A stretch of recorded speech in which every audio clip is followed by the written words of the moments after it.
Why choose a Sleep Number smart bed? Can I make my site softer? Can I make my site firmer? Can we sleep cooler?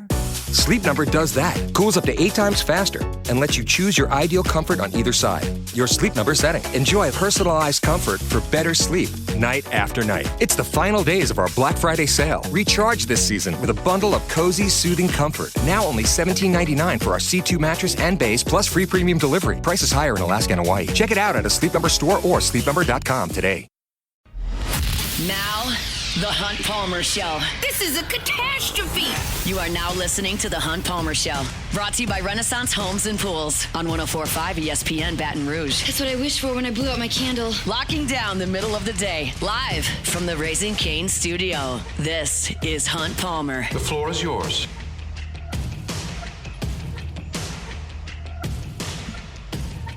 Hour 2, Wednesday edition of the Hunt Palmer Show, 104.5 ESPN Baton Rouge, brought to you by Renaissance Homes and Pools. JD Pickell will be with us in 15 minutes. SEC Power Rankings coming your way as well. And our LSU Oklahoma pick coming up at the end of the show. Let's talk about LSU and Oklahoma. Kind of big picture, okay?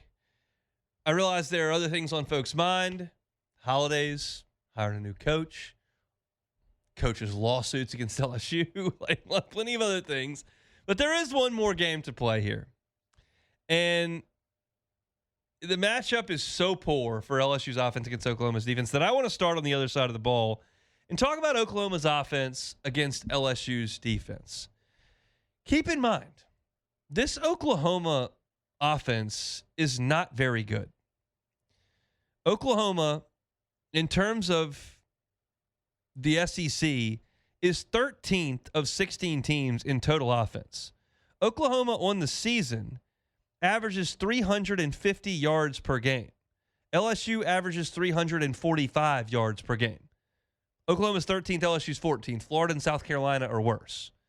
So if you've looked at LSU's offense and you've gone, well, these guys are terrible, what a bad offense, and you look at Oklahoma's offense, you would have to say about the same thing.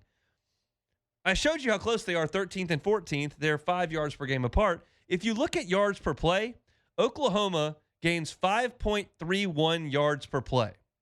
LSU gains 5.30 yards per play. It's the same. Now, LSU doesn't have Garrett Nussmeier, and John Mateer is back. But the point stands that it's not been a great Oklahoma offense to this point. They are winning games with their defense and a really strong running game. You look at the scores of these big wins that they're scoring.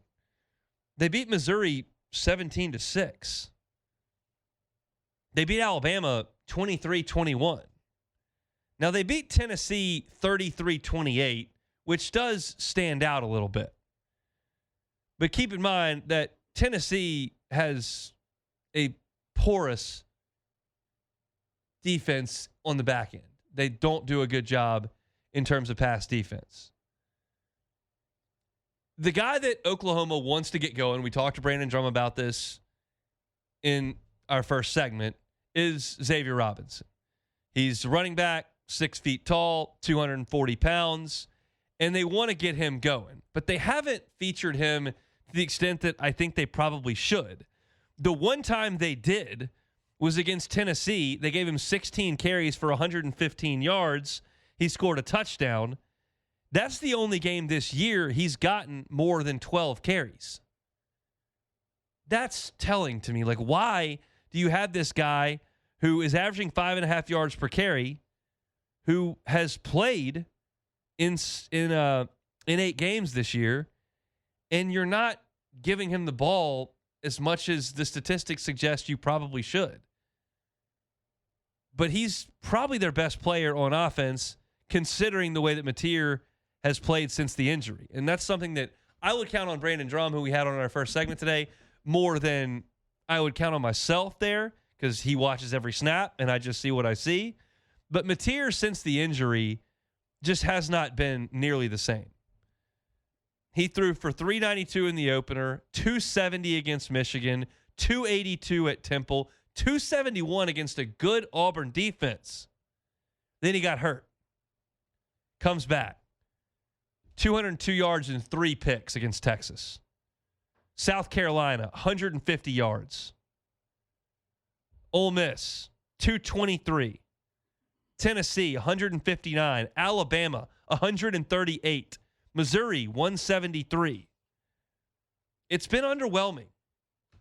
I just showed you that their running back's not been a bell cow in terms of carries, and their quarterback has only cracked 200 yards once since October the 11th. This is not a great Oklahoma offense. Now, LSU is going to use Whit Weeks for about 30 snaps based on what he told us last night. He's still recovering from a broken ankle, and he's going to give him what he can. He split that ankle in half. It's healing. It's probably going to take till the bowl game, but he's going to give him what you got. Mansour Delane, I'm not sure. I'm a little bit doubtful. We'll see what Frank Wilson has to say on Wednesday night. We'll see what the injury reports say. But you may be missing him the whole game and Whit Weeks a good portion of the game. How badly does that hurt? Because you had Delane against Arkansas. You didn't have Weeks, but he's a big piece to what you're doing. I like LSU against the run pretty good. I think they're deep enough and stout enough to hold their own. Can DBU cover up these Oklahoma receivers, specifically Isaiah Satania, who is a big-time home run hitter with his speed? I think they'll do okay. I think LSU's defense will come to play. Then you have to go to the other side of the ball, and you've got to go to the LSU offense. And when you look up national statistics, sacks, Oklahoma leads the nation in sacking the quarterback. 2 more than Texas A&M, almost 4 a game. Well, LSU is coming to this game with no left tackle and no starting center and a backup quarterback. That is a recipe for disaster to me. Now, can you run the ball? Well, Oklahoma leads the nation in tackles for loss, and they're 3rd in the nation in rushing defense in terms of yards per game. You look at yards per carry, they're 2nd in the nation. So you're probably not going to run it great, and you probably can't protect the passer great. That's a tall order for Alex Atkins. I'm sorry. I realize he wasn't brought to LSU to run the offense, call the plays, and be the offensive mastermind, but this is a tall order for him. And I know that everyone gets frustrated with the consistent screens and throwing it out the perimeter. But if you can't run it and you can't drop back and plan on getting the ball down the field, all that really leaves is dumping into the flats and throwing screens. And that's what LSU has done a ton of. You look at the SEC statistics in terms of completions, and because of what LSU does, you see that they're 2nd in the league, just 3 completions behind Alabama. There's a world where LSU, through 12 games, leads the SEC in completions. And it's an indictment on the offense because it's the only thing they can do is just flip it out there to be caught. You look at yards per attempt, LSU falls down to 14th in the SEC. They complete a lot of passes. They don't get a lot of yards per attempt. It's a bad matchup. I don't know what else to tell you on that front. I got a question today on Lafayette Radio on the hit that I was doing. Well, what would give you confidence that LSU could win the game? And I said, well, I think if they played it 20 times, LSU would win 2 or 3. That's what I think. With Van Buren, no Tyree Adams, no Braylon Moore, maybe no Aaron Anderson, no Nussmeier. 2 or 3, I think you win out of 20. 10%, a little bit more than that. And the way you would win is your defense comes to play. And like Missouri held Oklahoma to 17 points, hold them to 13 or 17. And try to beat them the way you beat South Carolina. Try to beat them the way you beat Clemson. Sadly, try to beat them the way you beat Louisiana Tech. And try to beat them the way that you beat Western Kentucky. Now, I'll say that tongue-in-cheek a little bit, but that's the blueprint. You get a turnover, set up a short field, punch one in, maybe you hit a trick play on them. But, if you just line up, if LSU just lines up and runs this thing traditionally and both teams play to about their standard, Oklahoma's going to win by 2 scores because you're just not ready to deal with that defense play in and play out. Now, for one play, for a big play, sure.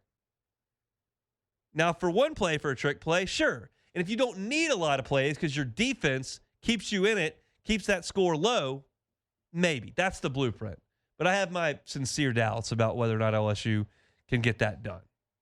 So I'll pick it now. I was going to say for the end of the show, but I'll pick it now. I think that Oklahoma smothers LSU defensively in that stadium in this spot. I think LSU cannot block them. I think that they're forced into several 3-and-outs. I think the defense is put in almost an impossible spot because of that. And I think the game gets out of hand in the fourth quarter. I'm picking Oklahoma to win it 26-6.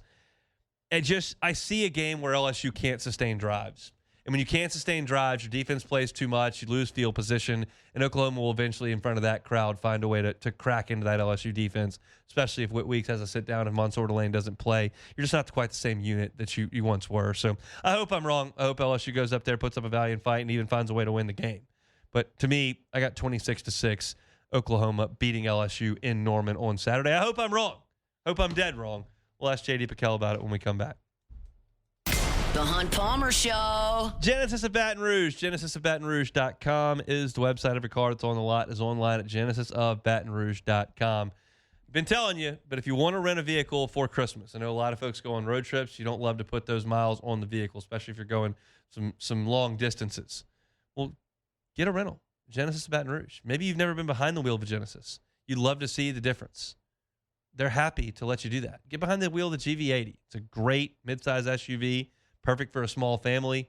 You can get in there and cruise along. You'll see the comfort. You'll see all the bells and whistles, the safety features.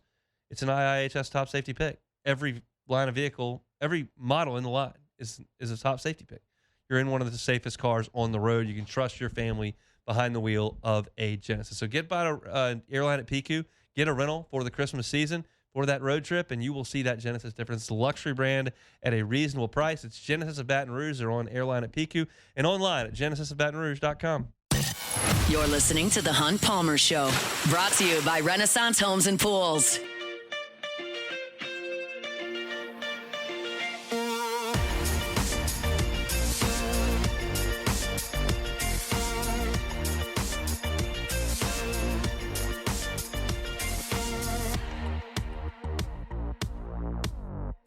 Wednesday show is brought to you by Renaissance Homes and Pools, built by Renaissance.com, built by Renaissance.com. Let's go out to Jim's Firearms Hotlines where we find our guy, J.D. Pickell, on 3 Sports, host of The Hard Count, talking all things college football. J.D., how we doing?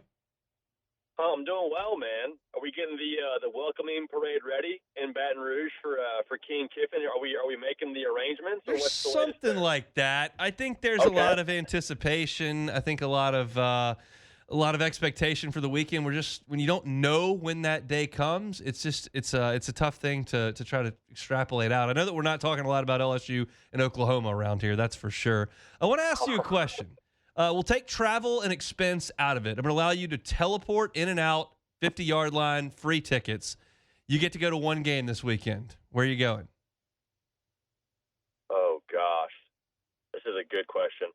I'm going to go Michigan, Ohio State. Okay. And I went to this game in 2022 when it was in Columbus and was down there before the kick. And, I think everyone gets a little bit cliche around rivalry time. They say, oh, there's nothing like it. Oh, you can't describe it. Oh, there's something in the air. And, it sounds cliche to say that, but I think it genuinely applies for this rivalry. And my biggest concern, when we went from 4 to 12 in this whole playoff expansion discussion was, well, that game's been awesome at the end of the regular season because the loser of that game has been out of the college football playoff more likely than not. It's how it feels when that game ends.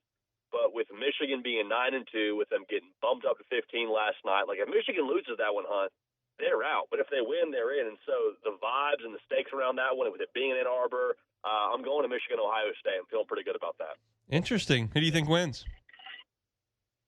I picked Ohio State the last 4 years. So, shoot, if you're a Michigan fan, you're like, hey, keep picking the Buckeyes. So, it's got to flip at some point, right? I think that looking back at this game, the quarterback for Ohio State, whether it be Stroud or McCord or Howard, the last 3 seasons has thrown 2 interceptions. Julian Sain's a young buck, first-year starter, obviously, less credentials than some of those guys, but that ball doesn't touch the ground. I don't think it goes to the other team twice. I think that's the difference for Ohio State. I think they get it done. So I'll give you a second option. Where's your second game you like to go to? I'll let you drive the bus here. I would have said Cornell Columbia, but that was last week, so nope. I'm out of luck there. I think the Iron Bowl. I mean, I feel like I'm going down just the most basic rivalries here, but that rivalry is one I've never been to. With it being in Jordan-Hare, everyone says that place is haunted. Everyone says weird things happen there, and they do. And so I'd love to just feel firsthand what that experience is like. And also, too, I've picked like 2 of the most salty and nasty rivalries. So honestly, like those 2 to me, I think would be the ones I'd want to experience.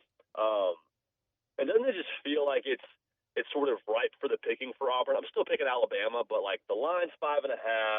It's in Jordan-Hare. It's at night. Auburn has, I guess you could say, something to play for with bowl eligibility, but what they're really playing for is just ruining Alabama's year and sending them into a tailspin in the Kalen DeBoer vibe category. That's what I'd be really excited to experience firsthand. I'm not even close to alluding to that. They would fire Kalen DeBoer on Sunday if they lost that game. But like, could he recover from a loss to a 5-win Auburn team with no coach and no quarterback when you're trying to play for the playoffs and haven't been in your 2 years? Like, could he realistically keep going with that?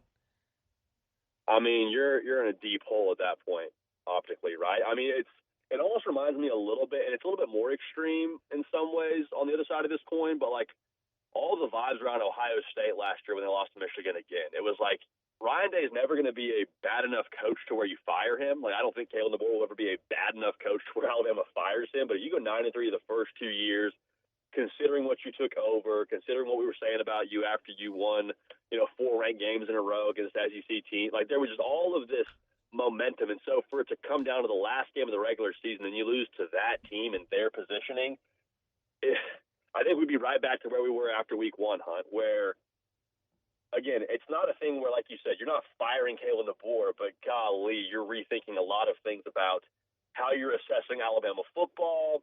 The black hoodie stuff becomes a lot less cool and fun to talk about at that point. Like all the stuff that feels good vibes around Tuscaloosa, like we go right back to where we were after Florida State and Thomas Castellanos calls his shot and hits it after beating Alabama. Do you give the Texas Longhorns a fighting chance against the Aggies coming over to Austin?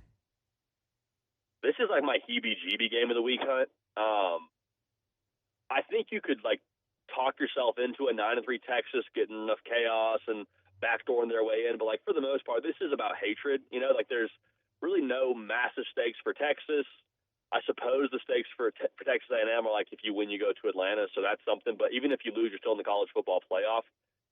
I'm looking at A&M secondary, and they're great by the numbers, but every single SEC game they've played, they've allowed a completion of 30 yards or more.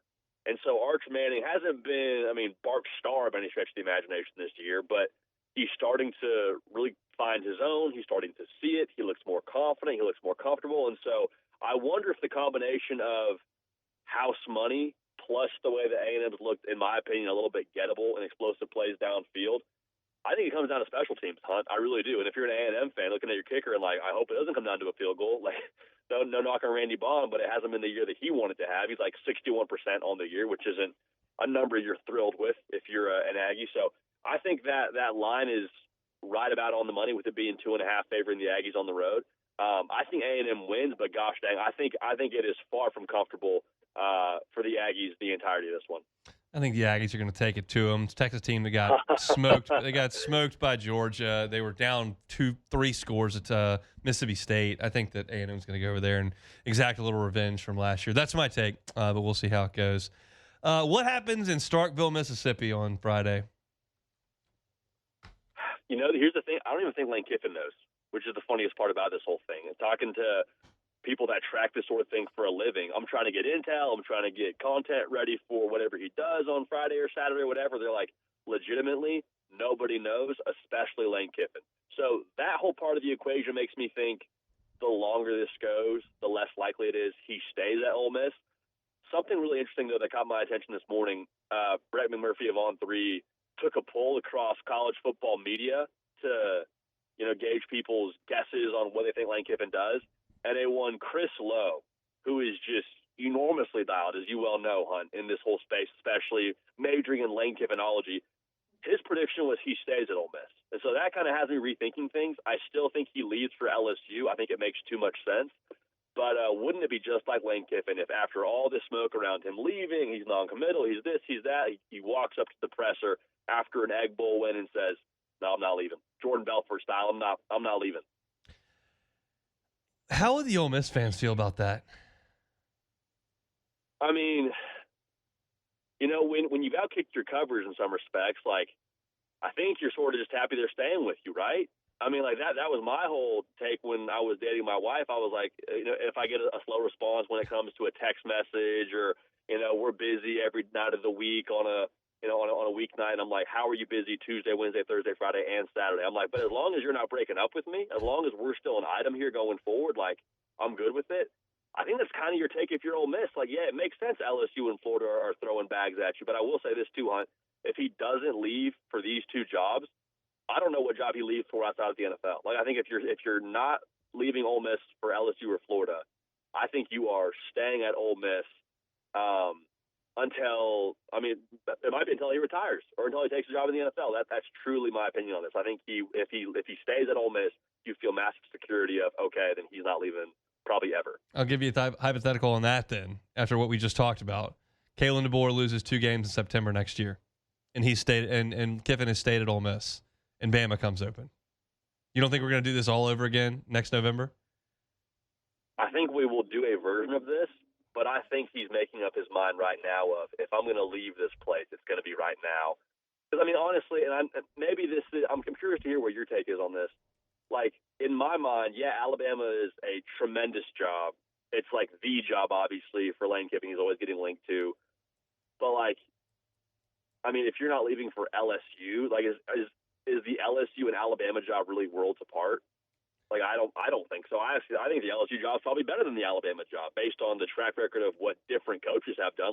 Saban's obviously crushed at Alabama. Bear Bryant's a legend. There's that part of this. But in terms of different personalities and different eras that have had success, I think the LSU job is better.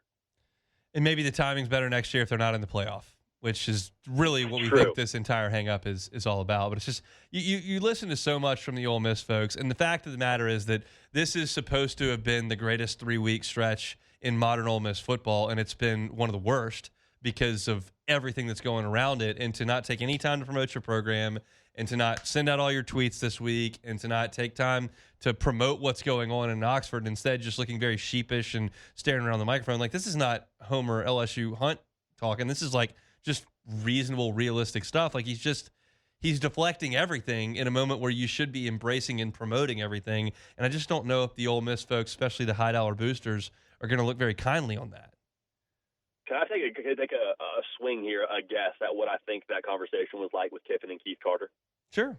I think the discussion on last Friday when they made the statement of he'll decide after the Egg Bowl, yada, yada, yada.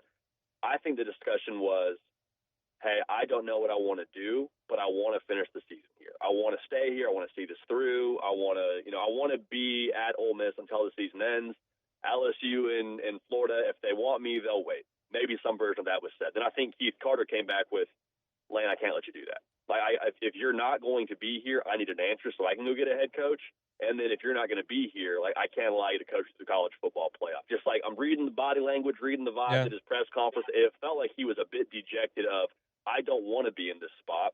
He said, I'd love to finish the season with this team, essentially. He said, there's always my plan to finish the season with this team. But given what I believe the framework to be that he's working with, I think it's either leave after the Egg Bowl or stay here and see this whole thing through, but you're not taking another job. It's wild times. I'm ready for the conclusion of it. I know everyone in Oxford is as well. So we'll just see what things shake out over the course of the next 5 days or so. Enjoy the turkey, enjoy the football, and we'll talk next week. Looking forward to you and I talking next week with Lane Kiffin being your next head coach. That may very well happen. Happy Thanksgiving, man.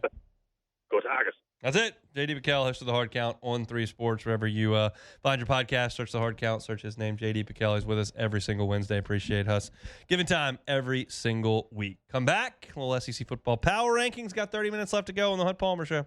The Hunt Palmer Show. Swing Easy Golf Club in Baton Rouge. SwingEasyGCBR.com. I'm still sore. It's getting better. Hit 610 golf shots at Swing Easy Golf Club back on Sunday. If you hadn't seen the stream, you can check it out on YouTube. It's just an awesome place to go hang out. You can hit some balls on the simulator. You can put the driving range on. You can put any of the courses that they've got queued up there. You can play with your friends, work on your game, put the television on as we did. We had an ice chest there. They got cold beer. They got seltzers. They got wine. If you got family in town this weekend, you're thinking, what are we going to do? LSU's not in town and got some people here. Don't necessarily have a tee time to go play golf. Well, go to Swing Easy Golf Club on Segan at Perkins. Stop on by, get one of those individual bays. They got comfortable furniture, and you can make it your own for a few hours over there at Swing Easy. Great place to hang out, great place to socialize, great place to become a member, which you can do over at Swing Easy Golf Club. It's on Segan at Perkins, online at swingeasygcbr.com, swingeasygcbr.com. You're listening to The Hunt Palmer Show, brought to you by Renaissance Homes and Pools.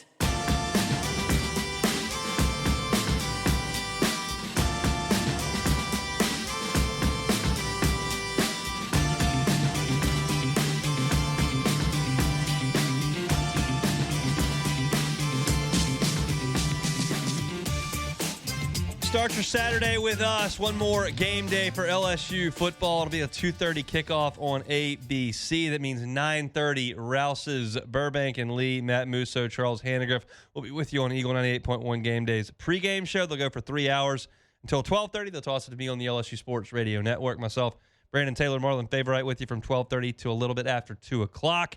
Then we'll hand it off to the broadcast team for LSU and Oklahoma 30 minutes after it goes final. Me, Brandon, and Marlon on the Fighting Tiger post-game report, taking your interaction, talking LSU and Oklahoma for an hour. 90 minutes after the game goes final, Charles Hannegriff, Richard Dixon right here in the Raising Cane studio taking your phone calls for one final regular season time. So 9:30, we'll start things on Eagle 98.1, and we'll run through probably somewhere in the neighborhood of 9 o'clock p.m. for post-game. So join us one more time for LSU's regular season finale. Tigers looking to get to 8-4 on the season, 4-4 in league play. Oklahoma trying to punch their ticket to the college football playoff with a 10-2 season. Sooners 10.5-point favorite in that game in Norman. All right, one more time in the regular season, and then I think we got one more coming next season. It's time for SEC football power rankings. Hunt's SEC Power Rankings. Still got the Aggies in the number 1 spot. Texas A&M! I think they're the best team right now. Have they been tested to the degree of some of the other teams? No. Would it stun me if Texas punked them on Saturday or Friday? A little bit. But it's possible, considering that their schedule has been putrid in league play. But I still think they're good. Their quarterback's very good. I got the Aggies at 1. The Georgia Bulldogs. Georgia might be the best team in the country. It's possible. But they did get beat by Alabama, and they've kind of played down to their competition in some of their early games, but they're rising up. They're playing better right now. We'll see what they got for Georgia Tech coming up this weekend, but I got the Dogs at number 2. They could be number 1 this time next week. The Oklahoma Sooners. Defense is a powerful thing. Mateer, he's got a chance, but he's not been great. I just feel like their defense is the most established unit of these next few teams. That's why I'm leaving them in the 3 spot. Do I feel awesome about it? No, because I think this next team's pretty good. The Ole Miss Rebels. But they may not have their coach, and who knows what that means. Trinidad Shambliss has been awesome. Kejuan Lacey deserves some Heisman recognition. Defense has been okay under Pete Golding. It's what and what. Ole Miss did go to Norman and beat them relatively easily, but I do think you're looking at a different Ole Miss team right now because of the uncertainty with the coach, so that might be unfair. They're probably number 3, but I like Oklahoma's defense, so I'll put Ole Miss at 4. The Alabama Crimson Tide. Tide needs to show me something against Auburn. Don't screw around here. Don't screw around here. I know you lost to Oklahoma. Don't screw around in the Iron Bowl. This is where you start to get some teams with some significant flaws right there on that playoff threshold. Bama's they don't run the ball well, and they don't stop the run well enough. But I still got them because their quarterback's good and they're very talented at number 5. The Tennessee Volunteers. Vols can really chuck it around, and I think they'll beat Vanderbilt, which is why I had them ranked ahead of Vanderbilt here. They're not a playoff team. They're not a threat to be a playoff team. They've got some work to do under Josh Heupel to be more consistent year in and year out. But I think they're a pretty good team. I've got them at 6. The Vanderbilt Commodores. I just think that Tennessee's going to beat them this weekend on Saturday. So that's why I've got Tennessee ahead of them. If the game was in Nashville, I would consider taking Vanderbilt. I would probably still take Tennessee. Maybe that's disrespectful to Vanderbilt, but I just did not like the way the first 3 quarters went against Texas. Vanderbilt's good. Their quarterback's very good, and he deserves to be in the Heisman Trophy conversation. But I'm not going to crown you because you went nuts against Kentucky last week. Do it in Knoxville. We'll see. The Texas Longhorns. Moved Texas up 1 spot to number 8. They scored 50-something points, but it is against Arkansas. You'll hear about Arkansas a little bit later on. Their defense is talented. Arch has played much better the last month. I don't think they're going to go beat Texas A&M in Austin, but I've got them there at number 8. The Missouri Tigers. I backed Missouri up a spot. Couldn't score a touchdown against Oklahoma with Bo Prabula back in the saddle. That's a demerit of sorts. Decent defense, really good running back, decent quarterback, decent coach. That's a decent ranking of 9. The LSU Tigers. You're telling me I got to put one of these teams behind LSU in front of them? I don't think so. If I got LSU at 10, their defense is still pretty good. The offense is not. But, I mean, listen to who's behind them, and I can't move them down any further. The Kentucky Wildcats. I got Kentucky at 11. Are you sure I'm going to put LSU behind Kentucky? I'm not. LSU's defense is legitimate. They got some pros on that team. Give me LSU at 10, Kentucky at 11. The Florida Gators. I can't put Florida ahead of Kentucky. They lost by 1,000. So Kentucky is 11. Florida is 12. They're bad. They've got the a good running Mississippi back. State Bulldogs. Whatever. Mississippi State's bad too. Mississippi State has won 1 game of their last 17. Are they going to win the Egg Bowl? They're going to cover. That's what I said earlier in the hour. But they're not very good. They're 13th. The Auburn Tigers. I moved Auburn up a spot. And these teams stink. The bottom of the SEC is bad. Kentucky, Florida, Mississippi State, Auburn. That's a bad 11 through 14. LSU at 10 is not very good. Bottom of the league is not good. Auburn did look good with Deuce Knight at quarterback. He's technically still on the team, even if he's not going to play on Saturday. I move Auburn up a spot because Deuce Knight ran all over Sanford or Towson or Mercer. I think they played Mercer. He ran all over them, so I move him up because he's on the team. The South Carolina Gamecocks. I moved South Carolina up a spot, too. They were at the bottom. I've moved them up out of the bottom. Why? Well, it's more to do with the 16th team, which if you can do deductions, you understand who that's going to be. They're still bad, but they've still, I don't have anything nice to say about South Carolina. Let's go to 16. The Arkansas Razorbacks. I'm done with the Hogs. I tried. I moved them up to like 13. They hadn't even won a league game. Moved them up to 12, I think, at one point. Well, their offense is really good. Well, they lose a bunch of one-score games. They lose every week, and they give up 50 to Texas. So I'm done. I'm done with Bobby Petrino. I'm done with Arkansas. I'm done with them. Done with Taylor Green. If they want to go and beat Missouri this week, I'll reconsider for the final rankings. But I haven't seen anything that's going to indicate that's going to happen. Maybe they hired a coach today. Maybe they didn't. There's a report. It hadn't been corroborated. But this team is last. I can't move on without saying that. Those are your power rankings. Here after Week 13, A&M, Georgia, Oklahoma, Ole Miss, Bama, Tennessee. That's your top 6. Vanderbilt at 7, Texas at 8, Missouri at 9, LSU at 10, Kentucky at 11, Florida at 12, Mississippi State at 13, Auburn at 14, South Carolina at 15, and Arkansas at 16. We hear a lot of people, Jordan, say that the Big Ten is top-heavy, that it's really not deep, it's really not good. I agree with them. Did you hear me read off the bottom of the SEC? Yeah, I did. It stinks. Don't get me wrong. I'm Florida, not going to act like Auburn, South Carolina, Arkansas, Kentucky, Mississippi State. I get it, but I mean, Mississippi State beat Arizona State. Auburn beat Baylor. South Carolina's favored over Clemson. But no. It's a bad bottom of the league. See, so I'm looking at the Big Ten right now. I mean, come on, man. I would take Auburn over Purdue or Auburn can't score. But at least I know they got NFL players coming from Auburn. They do. I can't say the same about Purdue. I can't say the same about Rutgers. I think all of Auburn's defensive NFL players play wide receiver. Oh, Cam Coleman. Saints, please. I mean, we'll be bad next year, so I don't got to worry about that. He'll be in the mix. Don't worry. The Saints are not going to be out the top 10 next year, so we should be looking at Cam Coleman, Jeremiah Smith, one of those boys. We need them bad. I will say the top 8 is good. Very good. A&M, Georgia, Oklahoma, Ole Miss, Alabama, Tennessee, Vanderbilt, Texas. For Texas to be the 8th team is decent. Well, Hunt, I'm looking at the bottom of the Big Ten. Wisconsin. Awful. UCLA. Terrible. Purdue. Rutgers. Awful. Northwestern. Minnesota. By the way, the Big Ten. So Ohio State has not played Michigan yet. They will. Yeah. So we'll put that to the side. But they did not play Indiana, did not play Oregon. Oregon did not play Ohio State. Oregon did not play Michigan. Oregon lost to Indiana, right? Lost to Indiana. Okay. Like, they didn't, the top of the league didn't play each other. Indiana, Oregon, and Ohio State avoided each other. Yeah. Well, that's convenient. And also add on, Michigan played USC. Michigan plays Ohio State, Yeah. and Indiana played Oregon. But, like, Ohio State just skate. And it's the same thing I've talked about with Texas A&M. So let's look at A&M's SEC schedule. We've done this a couple of times. They played 16. They played 15. They played 14. They played 13. They played 12. They did not play 11. They played 10. They played 9. Oof. And they'll play 8. Is that 8? 1, 2, 3, 4, 5, 6, 7, 8. Yes.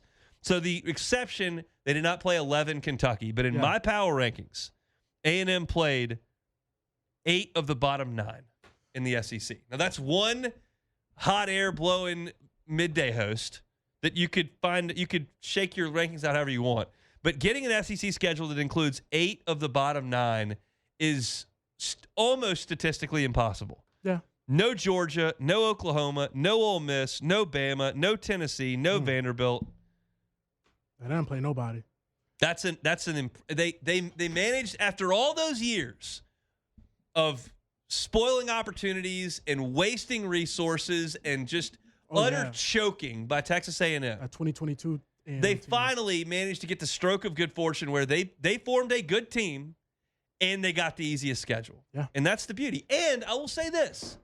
A&M doesn't have to apologize for that. Yeah, you can't apologize for winning. Because Ohio State's sure not going to apologize. Never. And Oregon's not going to apologize. And Indiana's not going to apologize. Indiana, Kurt Signetti. No, whoever wins the ACC is not going to apologize. Yeah. It just is what it is. The only team that's going to stand up and beat its chest because of what they did last year, Georgia got assigned to go 2 Ole Miss and 2 Bama and 2 Texas last year, and they still made the playoff and won the SEC because they're Georgia and they're a different animal than just about everybody in the league right now. But part of the deal in college football is scheduling. Yes. And it's what I talk about all the time with, like, who do you want your permanent opponent to be? Well, I'd kind of like to play Vanderbilt and Kentucky every year. And then everybody's like, well, no, I want to play the toughest. Well, playing the toughest usually doesn't work out for a lot of people. Good for your ego, I guess, if you want to beat your chest. I'd rather play the crappy teams like A&M has done and be undefeated and playing for a national championship. I'd rather play the crappy teams like Ohio State has done and go try to win a national championship. That's just my 2 cents. No, I totally agree. I don't know if I want to see Vanderbilt every year no more, but I definitely agree we got to get the bottom feeders. But I think the SEC is still the top conference. People, it is. The Big Ten people have been chirping since Ohio State and Michigan won championships. But again, the names we just rattled off out of the Big Ten, Maryland, Minnesota, Penn State now, Purdue, those guys can hold a cup of water to a couple of SEC teams. I don't care what their records are. Let's come back and finish it out for the week. It's the Hunt Palmer Show. The Hunt Palmer Show. Highland Insurance Group, HighlandIG.com is the website. I was talking to Jonathan Carbo earlier this week. He's partner over there, and he said, look, there are folks that are calling almost daily now because their benefits, certainly their health insurance from a commercial perspective, is climbing. The rates are out of control. If you're a business owner or a CFO or you're in charge of benefits and HR, whatever the case may be, and you're seeing just monster rate increases on your benefits, call the Highland Insurance Group. They're happy to give a second look at it. It's generally been the same carrier that's climbing and climbing and climbing, and the Highland Insurance Group is happy to be your next option. So go to HighlandIG.com. Realize they'll help you out anywhere in the state of Louisiana. They're based here in Baton Rouge. I tell you every single day about their property and casualty from a commercial perspective, and they do that excellently. They can also help you with your employee benefits as well. So if you've seen a huge increase in your premium renewal, or you anticipate that may happen, get the next reasonable option. And that's the Highland Insurance Group. They're online at HighlandIG.com. HighlandIG.com. You're listening to The Hunt Palmer Show, brought to you by Renaissance Homes and Pools.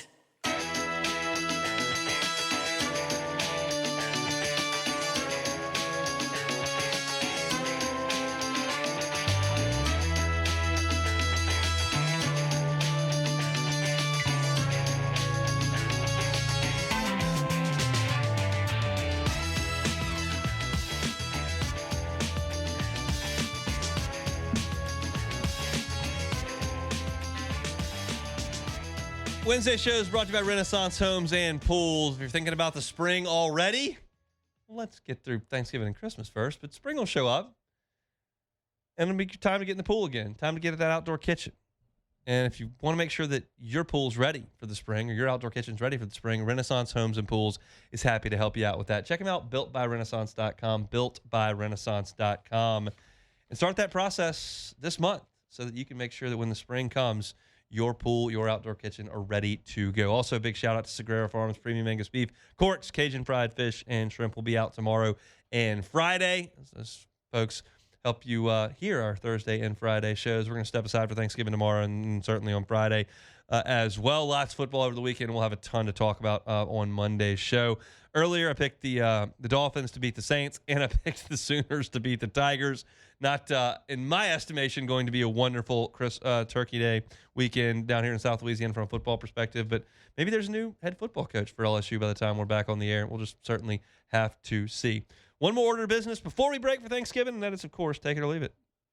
Take it or leave it. Take it or leave it. Presented to you by Flight by Yingling, the next generation of light beer, crafted by America's oldest brewery. Today's hottest stories in sports, news, and sometimes even Hunt's life. The question is, will he take them or leave them? Flight by Yingling, the next generation of light beer. 95 calories, 2.6 carbs. Still got that delicious beer flavor you look for, but everything you crave in that light beer. If you're looking to pick up multiple cold beers for your Thanksgiving holiday, Flight by Yingling, right there for you. Pick one up. It's the next generation of light beer. All right, let's start it off with two-time former Saint Brandon Cooks was picked up yesterday by the Buffalo Bills. He was. Is he the final puzzle piece to the Bills? Take it or leave it? I'll leave it. But he's probably going to feel like when he gets out there and practice, like, ooh, it's cold. This is a little different. It's cold, and this is quarterback's awesome. Yeah. It'll be a little bit different on two fronts for Brandon Cooks there. Look, he's a pro. You don't have to worry about him. Is he going to make a bunch of plays? No. I don't think so. So I think it's a fine idea for Buffalo. You got some money laying around. You want to see what you can bring in to potentially help your team, but I don't think it's going to be a significant change to their offensive approach. All right, so Nebraska, reporters out Nebraska is bracing for Dylan Raiola to enter the transfer portal. Last week, his little brother decommitted from Nebraska, Dalton Raiola. I saw that. Huge loss for Nebraska. Take it or leave it. Can I tell you something in confidence? Yeah. I have no idea. I've never seen Dylan Raiola play football one time in my entire life. He's like the Patrick Mahomes.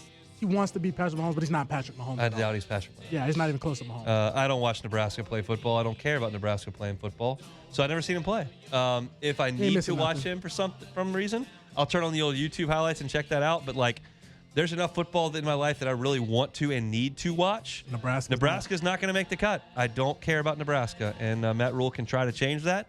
I hope he does. I like the good people of Omaha. I hope to spend a lot of Junes up there in the coming years. As of this very moment, don't care about Nebraska football. Hey, Big Ten, ain't it? So this one, I was listening to OTB this morning. There's a lot of casserole talk. Okay. So I just got to get your take. Casseroles, take it or leave it. Take it. Wow, man. I mean, I want a good casserole. I want stuff that I like in there. What's your casserole of choice? I mean, I like a lot of different casseroles. Broccoli cheese Multiple casserole. casseroles? Oh, yeah. First of all, breakfast casserole is the GOAT. Holy smokes! You never had man. breakfast casserole? I'm not a casserole person at all. Don't pass breakfast me no casserole has. I mean, do you eat eggs and sausage and bacon and cheese, and that's what a breakfast casserole is. Just make an omelet. Just make an omelet. It's bigger and fluffier and delicious. Oh my Lord! They was like, oh yeah, I want a green bean casserole. I'm like, what? You don't have any casseroles at Thanksgiving? Oh no! Do not bring that. Not a. Hey, y'all just have standard size? No, we got macaroni and cheese. Do you have sweet potato casserole? Yeah, we got sweet potato pie. Sweet potato pie. Similar. Baked sweet potato. Yeah, we got stuff like that. We got the yams. We got the stuffing, dressing, whatever you want to call it. Which is like a casserole. It's just a bunch of stuff put in there and baked. When they was talking green bean they're like, oh, I love. Well, you might not like green beans. I don't want a mushroom casserole, which people love. There's a mushroom casserole? I mean, there's a bunch of casseroles with mushrooms in them. I don't want that because I don't like mushrooms. But yeah, I love a sweet potato casserole. I love broccoli cheese casserole. A chicken broccoli bake is awesome. Okay. So I had to ask because OTB was like, oh, everybody was saying these extravagant casseroles. I'm like, oh my God, what is going on? Are you a picky eater, Jordan? No, I'm not a picky eater. So look, this next one, honey baked ham or turkey, take it or leave it. I mean, it's going to be turkey, and I'm going to take that. I'll it's take fried it. turkey. It's Okay. delicious. It's phenomenal. Well, see, it was a trick question. It was a trick question. You're supposed to say both. I mean, there's a pretty good chance I don't have any ham on my plate. Like, I might. I like ham.